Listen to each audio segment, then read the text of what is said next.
Shalom, shalom, peuple de Dieu, shalom, shalom, serviteurs et servantes. Nous vous saluons dans les noms précieux de notre Seigneur et Sauveur Jésus-Christ de Nazareth. Nous sommes sur la chaîne YouTube Sainteté à l'Éternel où nous sommes là pour vous présenter une émission, vous parler des choses que le Seigneur nous a révélées la nuit pendant la prière. Avant toute chose, nous allons d'abord lire la parole du Seigneur dans seconde épître de Paul aux Thessaloniciens. Chapitre 1, au verset 6 jusqu'à 10. La parole Dieu déclare: car il est de la justice de Dieu de rendre affliction à ceux qui vous affligent et de vous donner à vous qui êtes affligés du repos avec nous. Lorsque le Seigneur Jésus apparaîtra du ciel avec les anges de sa puissance, au milieu d'une flamme de feu, pour punir ceux qui ne connaissent pas Dieu et ceux qui n'obéissent pas à l'évangile de notre Seigneur Jésus. Ils auront pour châtiment une ruine éternelle, loin de la face du Seigneur et de la gloire de sa force. Lorsqu'il viendra pour être en ces jours-là glorifié dans ses saints et admiré dans tous ceux qui auront crié, car notre témoignage auprès de vous a été crié. La parole du Seigneur. Peuple de Dieu, nous sommes là pour vous parler, pour vous transmettre le message récit de la part du Seigneur qui va vraiment beaucoup édifier beaucoup de gens. Et j'espère bien que ce n'est pas un message qui va régir les cœurs de plusieurs, mais néanmoins étant sentinelle, nous veillons souvent à ne pas réellement garder le message lorsque nous le recevons. C'est pourquoi nous avons créé ces plateformes que nous sommes en train de planifier. Avec le temps, ça sera vraiment visuel pour que les gens nous voient lorsque nous allons encore, par la grâce du Seigneur, recevoir encore beaucoup plus de messages pour beaucoup plus de détails.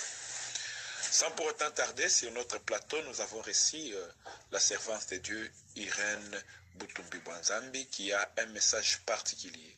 Un message pour le corps du Christ, un message pour les serviteurs et pour les servantes. Shalom, sœur Irène. Shalom, homme de Dieu. Comment vous allez? Par la grâce de notre Seigneur Jésus-Christ, ça va. Nous bénissons le Seigneur pour votre présence, sœur Irène Butumbi-Bwanzambi. Ça fait un long moment, vous ne vous présentez plus sur notre chaîne Sainteté à l'Éternel. Et c'est parce que mon maître ne m'avait pas encore envoyé, le Seigneur Jésus-Christ ne m'avait pas envoyé. Je me déplace lorsqu'il m'envoie. Que Dieu soit loué. Nous bénissons le Seigneur pour votre présence. Et nous sommes là. Nous voulons écouter ce que le Seigneur nous a donné comme message. Shalom, shalom, peuple de Dieu. Et je dis merci à notre Seigneur Jésus-Christ pour la grâce qu'il nous a faite. Et c'est par son amour et sa miséricorde qu'il nous révèle des choses. C'était hier la nuit, vers minuit, et lorsque nous étions en prière. J'étais à genoux en train de prier et j'ai écouté le Seigneur me parler que ma fille Reine, j'ai des choses à te montrer. Alors, je sentais mon corps qui s'affaiblissait et j'ai touché au frère Jean Bédel. Je lui ai dit, le Seigneur veut me parler. Alors, il a fallu me tenir debout, me retirer dans ma chambre. En tout cas, mon corps ne répondait plus. J'avais fait quand même un effort. Et le frère Jean Bédel était à mes côtés. Je suis venue jusqu'à la chambre. C'est là où je me suis vue sortir de mon corps. Le Seigneur apparaissait, il disparaissait. Dans sa lumière, il apparaissait, il disparaissait. Il apparaissait, il disparaissait. Alors avant cela, dans la chambre, je voyais déjà, il y avait des anges, il y avait deux anges. Il y avait l'un qui était dehors, dehors du côté fenêtre, il y a l'autre qui était à l'intérieur. Ils apparaissaient, ils disparaissaient. Bon, je n'avais pas compris la journée, ce qui s'est passé. C'est la nuit, après la visitation, que j'ai compris. Et le Seigneur m'a dit, il y a des choses que je vais te montrer. Directement, nous nous sommes retrouvés en enfer. Et lorsque nous nous sommes retrouvés en enfer, le Seigneur Jésus-Christ m'a montré de chrétiens en enfer. Beaucoup. Beaucoup. Le Seigneur vous a montré beaucoup de chrétiens en enfer. Peuple de Dieu, ne nous prenez pas rigueur, nous voulons un peu de détails. Quand on appelle quelqu'un chrétien, comment est-ce qu'un chrétien peut se retrouver en enfer, sérieux? Le Seigneur Jésus-Christ m'a dit ceci, que nous devons faire attention. Lorsque nous portons le nom des chrétiens sur la terre, nous devons obéir sa parole dans son entièreté. Les gens aujourd'hui qui se disent chrétiens, mais qui s'habillent mal, qui s'habillent en pantalon, qui refusent le message de la sainteté extérieure, d'autres qui s'appellent chrétiens, mais qui ont la haine, la jalousie, auprès du Seigneur, tu n'es pas chrétien. Et si tu meurs, parce que sur la terre, tu as eu le temps de dire que je suis chrétien. Si tu meurs dans cet état, tu iras en enfer. Le Seigneur m'a expliqué quelque chose. Le nom que vous portez des chrétiens, vous ne connaissez pas les conséquences. Sur la terre, lorsque vous portez le nom des chrétiens, vous devez vivre comme Christ a vécu sur la terre. Donc vous devez avoir la nature des chrétiens. Alors, si vous n'en avez pas, oh non, comment est-ce que le mèche peut amener quelqu'un en enfer? Comment est-ce que les boucles d'oreilles peuvent amener quelqu'un en enfer? Comment est-ce qu'un simple maquillage peut amener quelqu'un en enfer? Vous portez le nom des chrétiens, mais vous n'obéissez pas à la parole de Dieu. C'est aussi un grand fardeau.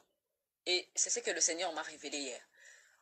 Tant mieux dire que tu n'es pas chrétien. Mais si tu dis que tu es chrétien et que tu n'obéis pas à la parole, c'est très dangereux. Le Seigneur m'a expliqué cela. C'est très dangereux.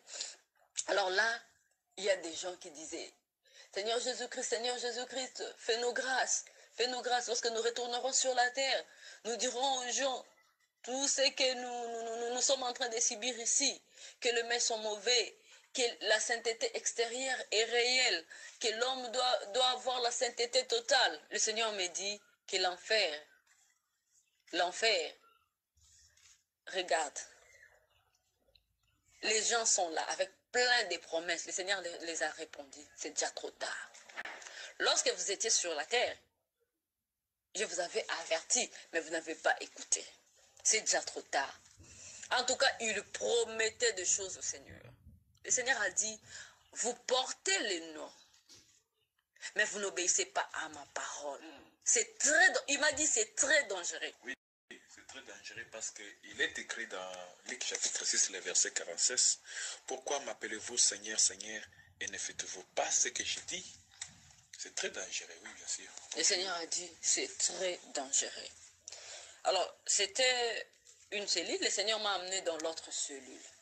Alors, dans l'autre cellule où le Seigneur m'a amené, là, les gens qui se disaient chrétiens,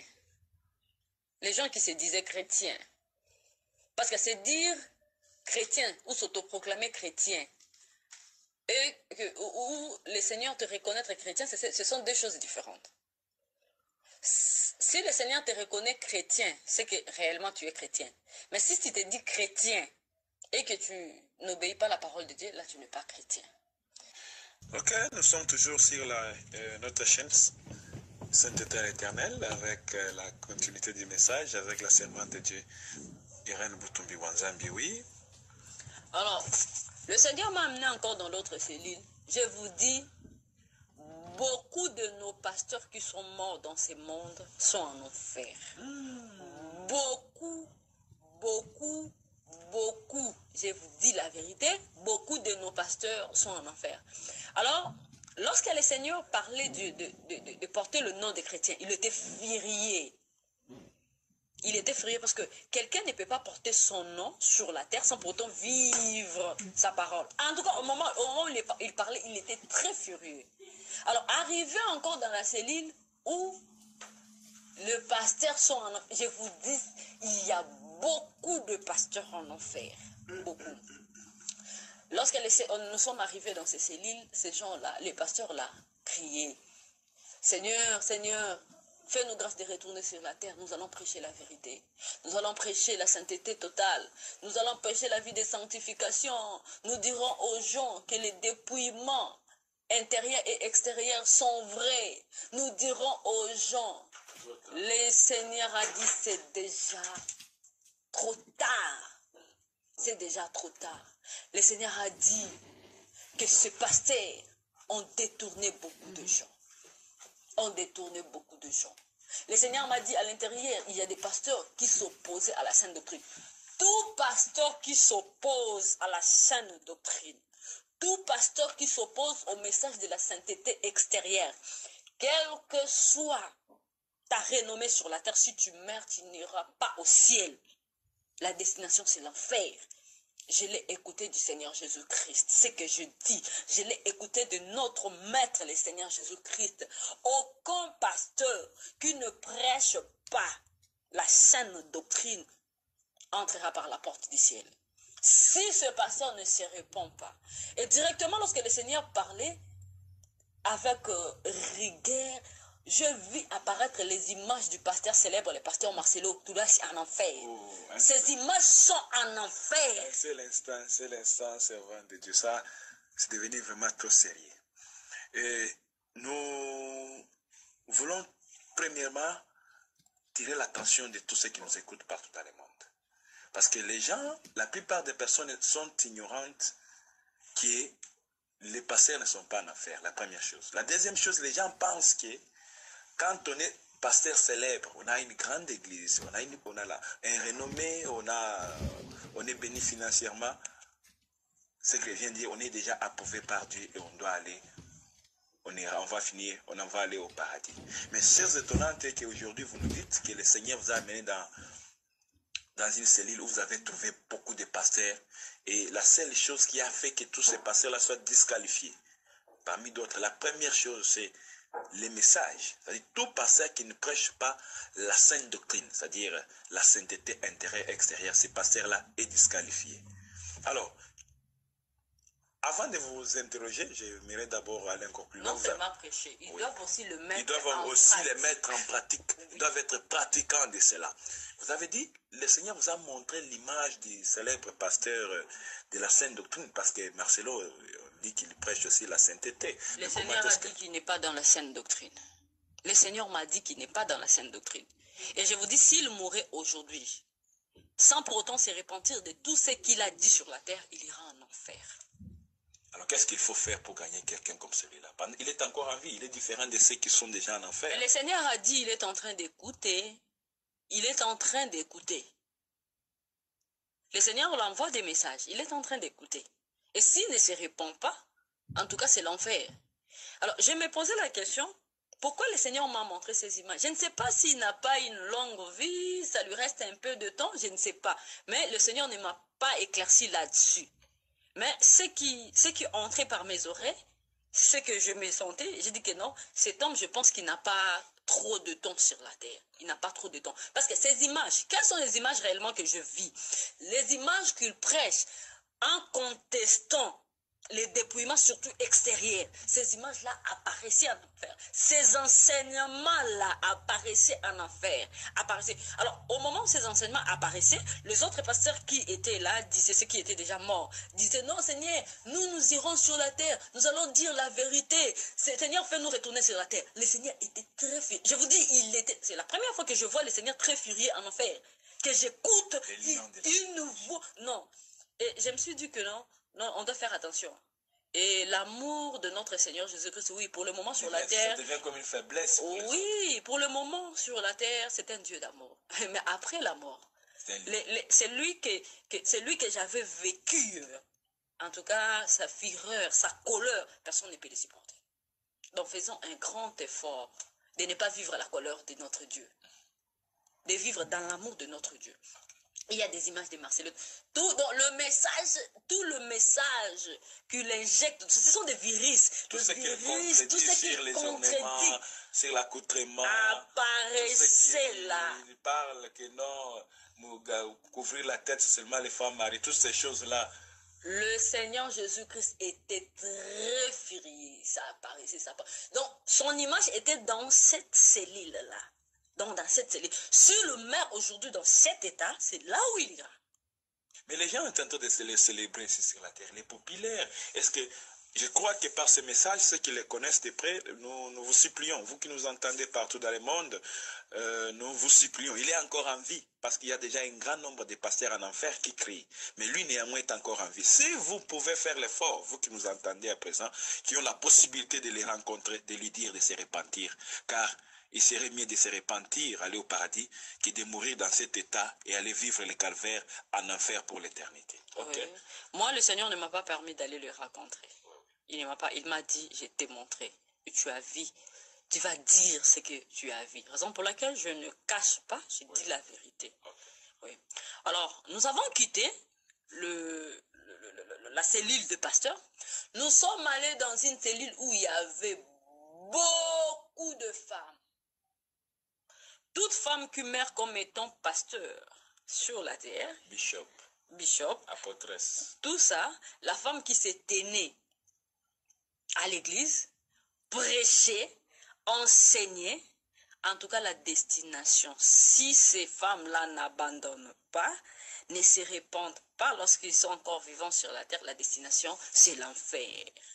Le Seigneur Jésus-Christ m'a dit, ma fille Irène, je vais te révéler quelque chose. En tout cas, hier, il était très fâché. Le Seigneur était très fâché. Ils s'enorgueillir sur la terre, nous pouvons tout dire sur la terre, mais nous devons savoir que chacun rendra compte à Dieu. N'oublions pas ça. Tout ce que nous faisons sur la terre, nous allons rendre compte à Dieu. Que Dieu soit loué, nous bénissons le Seigneur Jésus-Christ de Nazareth pour cette émission que nous allons terminer avec un texte tiré des Romains chapitre 1, verset 18, nous allons descendre. La colère de Dieu s'est révélée du ciel contre toute impiété et toute injustice des hommes qui retiennent injustement la vérité captive. Car ce qu'on peut connaître de Dieu est manifesté pour eux. Dieu leur ayant fait connaître, en effet, les perfections invisibles de Dieu, sa puissance éternelle et sa divinité se voient comme à l'œil depuis la création du monde quand on les considérait dans ses ouvrages. Ils sont donc inexcusables. Puisque ayant connu Dieu, ils ne l'ont point glorifié comme Dieu, et ne l'ont point rendu grâce, mais ils se sont égarés dans leurs pensées, et leur cœur sans intelligence a été plongé dans les ténèbres. Se vantant d'être sages, ils sont devenus fous. Ils ont changé la gloire de Dieu incorruptible en image représentant l'homme corruptible, des oiseaux, des quadrupèdes et des reptiles. C'est pourquoi Dieu les a livrés à l'impureté selon les convoitises de leur cœur, en sorte qu'ils déshonorent et même leur propre corps, et qui ont changé la vérité de Dieu en mensonge, qui ont adoré et servi la créature au lieu du Créateur, qui est béni éternellement. Amen. C'est pourquoi Dieu les a livrés à des pensions infamées, car leurs femmes ont changé l'usage naturel en celui qui est contre-naturel. Et de même, les hommes ont abandonné l'usage naturel de la femme, se sont enflammés dans leurs désirs les uns pour les autres, commettant homme pour homme des choses infamées et recevant en eux-mêmes les salaires qui méritent leur égarement.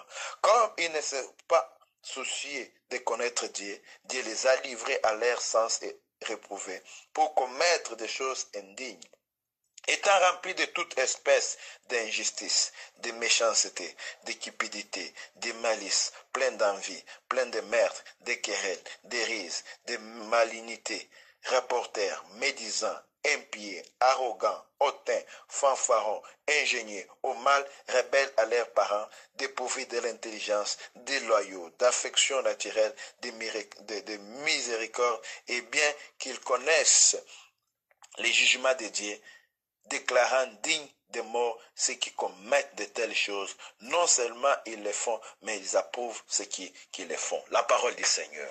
Peuple de Dieu, nous sommes déjà à la fin de notre émission. Nous voulons tout simplement crier encore plus fort pour dire au monde entier de se repentir. Repentons-nous, il est temps de se repentir sincèrement, d'abandonner le péché et de marcher dans la sainteté. Peuple de Dieu, nous qui se faisons appeler chrétiens, nous qui portons ce nom de chrétiens, sachez très bien que nous portons un grand jugement lorsque nous n'obéissons pas dans la totalité à la parole de Christ. Parce que nous sommes Christ, nous sommes chrétiens lorsque nous acceptons à nous conformer à la parole de Dieu.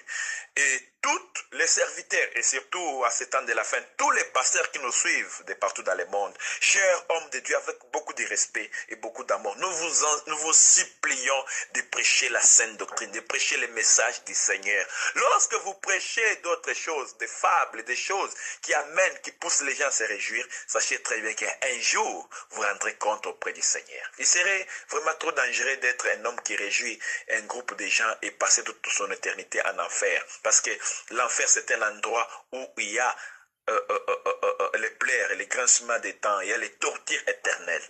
Nous vous supplions d'arranger avec le Seigneur. Il n'est pas encore tard. Il n'est pas encore tard pour ceux qui sont encore en vie. Alors, nous vous supplions de retourner à l'évangile, de retourner à la parole de Dieu, de retourner à l'authenticité du message du Seigneur. Nous vous en supplions, chers hommes de Dieu. Il y a beaucoup des hommes de Dieu en enfer. La plupart des hommes de Dieu qui sont morts sans pour autant prêcher la sainte doctrine.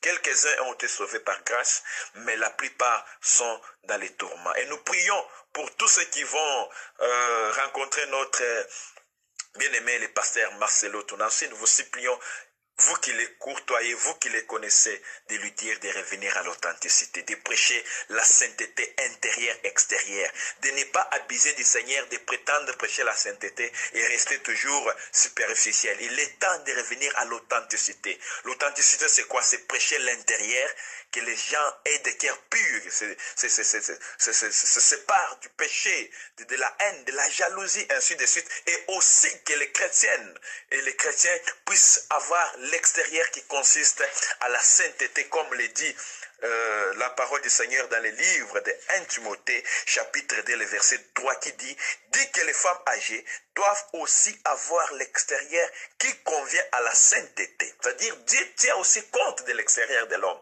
Que les femmes qui entrent, qui s'approchent dans la présence du Seigneur, doivent savoir voiler leur tête, doivent se débarrasser de tous les ornements, doivent se débarrasser de toutes les choses, les parures de Jézabel, les mèches, les plantes, les maquillages, les faux ongles, les talons, les pantalons. Vous qui soutenez ces choses, sachez très bien qu'il y a un jugement pour vous. Et aussi pour toutes les femmes qui prêchent, qui prennent le courage de prêcher. Ceux qui prêchent dans les réseaux sociaux, qui évangélisent, gloire au Seigneur. Là, nous n'avons pas, le Seigneur n'a pas de problème avec vous. Vous qui prêchez dans les réseaux sociaux, qui évangélisez, le Seigneur n'a pas de problème avec vous. Mais vous qui prenez le courage de prêcher dans l'assemblée des saints. Et surtout, nous voyons une chose bizarre sur l'internet. On a vu même d'autres qui sont dans la scène de femmes qui se sont dépouillées, mais qui prennent le courage de se tenir dans les assemblées des saints pour enseigner. Sachez très bien que vous serez rejeté par le Seigneur, vous allez finir votre course en enfer si vous ne vous repentez pas. Pour ceux qui sont encore en vie, la Bible dit il y a encore de l'espoir pour ceux qui sont en vie. En d'autres termes, il y a encore probabilité pour nous qui sommes encore en vie de revenir vers le Seigneur et d'abandonner les mal, les péchés. La Bible dit, le péché n'est rien d'autre que la transgression à la loi divine. Nous sommes en train de prier afin que Dieu puisse préserver cette race qui reste encore. Nous avons vu beaucoup de nos pasteurs qui étaient dans la sainte doctrine tomber. Beaucoup des hommes de Dieu que on avait beaucoup de considération aujourd'hui lâchés à cause de la pression du monde, à cause de la popularité, à cause de l'argent, à cause des mauvaises influences, des mauvaises fréquentations. Aujourd'hui, nous avons perdu beaucoup des hommes de Dieu, beaucoup de commandos, beaucoup de piliers dans la sainte doctrine. Et nous prions que le Seigneur continue encore à aider ceux qui sont encore en vie à revenir dans leur bon sens. Car pour ceux qui sont morts, il est déjà tard. Pour nous qui sommes encore en vie, il est moment. Je crie encore plus fort pour toutes les brebis qui vont dans des églises où le pasteur a nommé sa femme comme pasteur adjoint, dans des églises où les femmes prêchent. Si vous avez l'opportunité, adressez-vous à votre pasteur, dites-lui peut-être il est ignorant. S'il résiste, c'est à vous maintenant de prendre la décision de quitter ce genre des églises parce que vous allez finir votre course en enfer. Vous allez vous dire, mais moi je suis innocent. Mais non, la Bible déclare dans les livres d'Apocalypse chapitre 2, les versets 18 à 20, écrit à l'ange de l'église de Thyatire, voici ce que dit le Fils de Dieu, c'est lui qui a les yeux comme une flamme de feu et dont les pieds sont semblables à des airains ardents. Je connais tes œuvres, ton amour, ta foi, ton fidèle service, ta constance et tes dernières œuvres plus nombreuses que les premiers. Mais ce que j'ai contre toi, c'est que tu laisses la femme de Jézabel, qui se dit prophétesse, enseigner et séduire mes serviteurs pour qu'ils se livrent à l'impudicité et qu'ils mangent des viandes sacrifiées aux idoles. Ce que j'ai contre toi, tu laisses la femme de Jézabel. Toutes les femmes qui prêchent dans l'assemblée de ces sont de Jézabel. Alors, toi, tu laisses ces femmes-là prêcher. Et vous qui êtes assis au pied de ces soi-disant enseignantes, pastoresses, apôtresses, sachez très bien que vous serez aussi victime parce que vous avez contribué, vous avez participé au péché et vous allez vous retrouver en enfer. Il est temps de se révolutionner, il est temps de retourner à la parole de Dieu et de pratiquer la Bible comme le Seigneur le fait. Nous ne sommes pas ici sur la terre pour plaire aux hommes, mais nous sommes ici pour plaire le Seigneur Jésus-Christ de Nazareth. Je sais que pour les uns, le message a été fort, mais pour les autres, je sais très bien qu'ils sont confortables, ils comprennent le langage du Seigneur et nous ne sommes pas là pour plaire aux hommes. Nous sommes là pour faire ce que Dieu nous dit de faire. C'est pourquoi on ne martèle pas au nez direct comme le Seigneur veut que nous soyons. Nous ne sommes que des sentinelles. Alors, ne nous jetez pas des cailloux. Nous sommes là pour faire notre travail sans complaisance, sans tenir compte de ce que les hommes diront, mais tenir compte de ce que le Seigneur attend de nous. Parce que si aujourd'hui j'étais plaisé, c'est pour un peu de temps. Mais si je quittais la terre, il y a une éternité qui nous attend. Il serait mieux que je prépare mon éternité et au lieu d'être ici pour plaire les hommes. Que Dieu vous bénisse. Nous bénissons tout le monde, tous les membres du groupe du temps de la fin, toutes les mamans du groupe Soutenons-nous, tous les membres du groupe Sainteté à l'Éternel, ainsi que tous les serviteurs qui sont en train de prêcher la sainte doctrine. Nous saluons aussi les groupes Jésus-Christ revient de notre bien-aimé Jean Gratien. Nous saluons l'évangéliste Silas, ainsi que tous les groupes qui travaillent avec, parce que ce sont aussi les serviteurs qui font un bon travail approuvé par le Seigneur, et nous vous soutenons de temps en autre dans la prière, afin que le Seigneur continue toujours à vous utiliser, pendant que le diable est en train de gagner plusieurs. Et le Seigneur est en train de susciter aussi d'autres serviteurs qui sont fidèles, prêts à payer même le prix de leur vie, mais pour néanmoins ramener les âmes perdues vers le Créateur. Que Dieu nous bénisse tous. Merci beaucoup.